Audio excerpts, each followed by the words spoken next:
이 사건은 인도와 중국 간 라다크 지역 국경 분쟁에서 발생한 것으로 K9 바즈라, 베이JRA 위 압도적인 화력과 성능이 다시 한번 입증되었다. K9 자주포는 대한민국 하나디펜스가 개발한 세계 최상위급 자주포로 인도는 2017년부터 백문을 도입해 실전 배치 중이다. 중국은 자국산 PLZ-05 자주포를 앞세워 국경 지역에서 군사적 우위를 점하려 했으나 이번 교전에서 완패를 당하며 체면을 구겼다. 해발 4,000m의 험준한 고지대는 극한의 기후와 지형으로 무기 성능을 시험하는 최악의 환경으로 꼽힌다. 그러나 K9 자주포는 이러한 조건에서도 흔들림 없이 작동하며 단 5분 만에 적의 포대를 초토화시켰다. 중국군의 PLZ-05는 사거리와 화력에서 K9에 밀렸고 반동 제어와 기동성에서도 큰 차이를 드러냈다. 인도군은 이번 승리를 계기로 K9의 우수성을 극찬하며 한국과의 방산 협력을 더욱 강화할 의지를 보였다. 반면 중국은 자국 무기의 열세를 인정하지 않고 이번 패배를 전술적 실수로 돌리며 변명에 급급한 모습이다. 이 사건은 단순한 국경 충돌을 넘어 한국 방산 기술의 세계적 위상을 다시 한번 확인시키는 계기가 되었다. K9 자주포는 155mm 52 구경장 포신을 장착해 최대 사거리 40km 이상을 자랑한다. 급속 사격 시 15초 안에 3발을 발사할 수 있으며 3분간 분당 6에서 8발이 최대 속도를 유지한다. 지속 사격 능력도 뛰어나 1시간 동안 분당 2에서 3발을 쏠 수 있어 전투 상황에서 압도적인 화력을 제공한다. 중국산 PLZ-05는 155mm 52 구경장포를 사용하지만 사거리가 30에서 35km 수준에 그친다. 사격 속도와 정밀도에서도 K9에 비해 뒤떨어져 실전에서 큰 약점을 노출했다. 특히 PLZ-05는 사격 후 반동이 심해 포신이 흔들리는 문제가 자주 지적된다. 반면 K9은 무반동 설계로 사격 후에도 안정적인 자세를 유지하며 연속 사격이 가능하다. 이번 교전에서 인도군은 K9의 이러한 장점을 최대한 활용했다. 중국군의 자주포 30문은 라다크 동부의 전략적 요충지에 배치되어 있었다. 인도군은 첩보를 통해 이 위치를 파악하고 K9 신문을 투입해 선제 공격을 감행했다. 단 5분 만에 90발 이상의 포탄을 발사하며 중국군 포대는 완전히 무력화되었다. K9의 빠른 사격 속도와 정확도는 중국군이 대응할 틈을 주지 않았다. PLZ-05는 사격 후 재조준에 시간이 걸려 반격은커녕 방어조차 제대로 하지 못했다. 인도군은 K9의 이동성과 기동성을 살려 포격 후 신속히 위치를 변경했다. 이는 중국군의 보복 포격을 피하는 데 결정적이었다. 반면 PLZ-05는 무거운 차체와 느린 기동성으로 제자리에 머물며 속수무책으로 당했다. 해발 4,000m의 저산소 환경은 엔진 성능에 큰 부담을 주지만 K9은 이를 극복했다. K9의 동력계는 1000마력 디젤 엔진으로 설계되어 고지대에서도 안정적인 출력을 낸다. PLZ-05는 800마력 엔진을 사용하며 고고도에서의 성능 저하가 뚜렷했다. 이 차이는 교전 결과에 직접적인 영향을 미쳤다. 인도군 관계자는 K9은 극한 환경에서도 믿을 수 있는 무기라며 극찬했다. 중국군은 이번 패배로 자국 방산의 한계를 깨닫고 충격에 빠졌다. PLZ-05는 중국 인민해방군이 2008년부터 실전 배치한 주력 자주포다. 그러나 이번 교전에서 드러난 성능 격차는 중국군 내부에서도 논란을 낳고 있다. 중국은 그간 PLZ-05를 세계 최강이라며 자랑했지만 실전에서 허상이 드러났다. K9은 이미 세계 9개국에 수출되며 1000문 이상이 운용 중이다.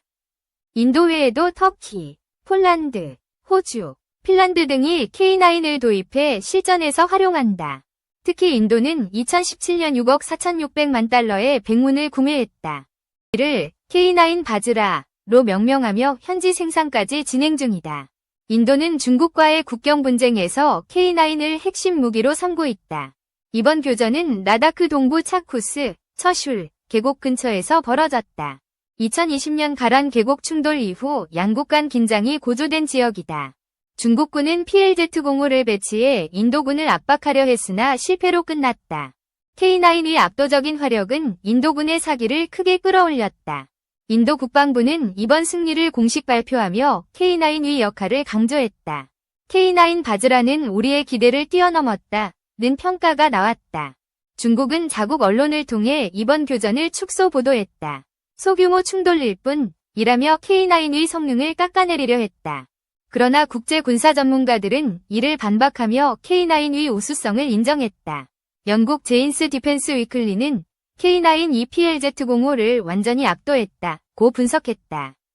미국 국방 전문가들도 한국 방산의 저력을 보여준 사례라 평했다. K9은 개발 초기부터 극한 환경에서의 운용을 염두에 뒀다. 한화디펜스는 국방과학연구소 에드와 협력해 K9을 완성했다. 1999년 실전 배치 이후 지속적인 개량이 이뤄졌다. K9A1과 K9A2로 업그레이드되며 성능이 더욱 강화되었다. K9A2는 자동 장전 시스템을 도입해 사격 속도를 높였다. 이러한 개량은 인도 수출형에도 일부 반영되었다. K9의 설계는 한국의 산악 지형을 고려한 결과다. 북한과의 대치 상황에서 기동성과 화력이 중시되었다. 이는 인도의 히말라야 고지대와 유사한 조건이다.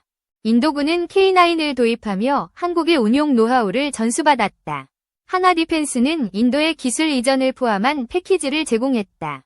인도 현지 업체 L&T가 생산에 참여하며 50문 이상을 납품했다. K9 바즈라는 인도군의 요구에 맞춰 개조되었다. 고고도 작전을 위한 엔진 튜닝이 추가되었다. 중국군은 이번 교전을 계기로 방산개혁을 논의 중이다.